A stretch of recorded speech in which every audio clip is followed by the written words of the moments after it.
Linux also offers 3 more advanced storage management techniques. Device Mapper Multipathing, or DM multipathing, allows you to configure multiple paths between the system and the network storage, often for fault tolerance. DM multipath is a kernel supported. Plain multipath displays multipath devices, and the multipath D command displays background processes for monitoring paths and activating slash deactivating paths. CompTIA is used for creating device entries for multipath storage. The DM multipath uses /dev/mapper file folder in Linux. Linux creates a /dev/mapper device file named mpathn for each multipath storage, where n is the number of the multipath device. Here I am on my Linux virtual machine running Ubuntu, and I'm in the dev/mapper folder, and if I do a quick ls, if I had multipath set up, I would see something in here named mpathn, where n would represent the number of the multipath drive, but I don't have multipath set up, so all I have under mapper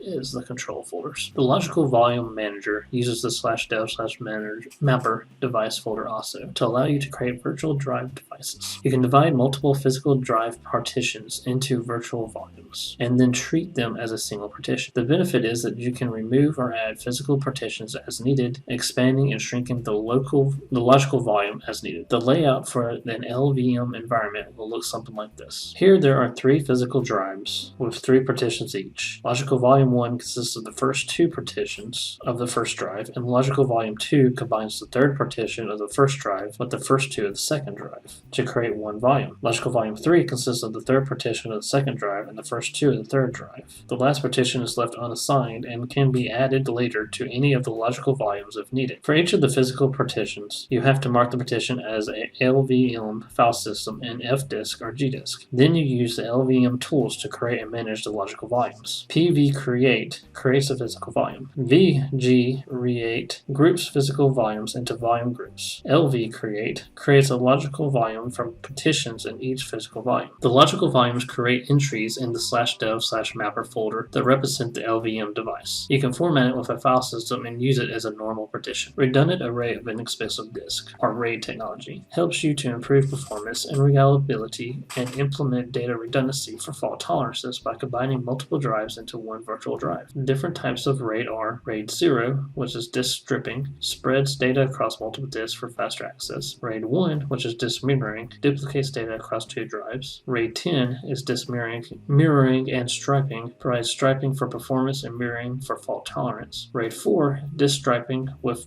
partially adds a partially bit stored on a separate disk so the data on a failed data disk can be recovered. RAID 5, disk stripping with distributed partiality, adds a partially bit to the data stripe so that it appears on all of the disks so that any failed disk can be recovered. And RAID 6 is disk stripping with double partially stripes, both the data and the partially bit, so 2 failed drives can be recovered. Most hardware RAID storage devices are too expensive to be practical for home users. Linux offers a software RAID system that can be implemented RAID features on any disk system. The mdadmin, or multiple device admin, command allows you to specify multiple partitions to be used in any type of RAID environment. The RAID device appears as a single device in the /dev/mapper folder, which you can then partition and format to a specific file system. Thank you for being patient with me today, and please join me again next time.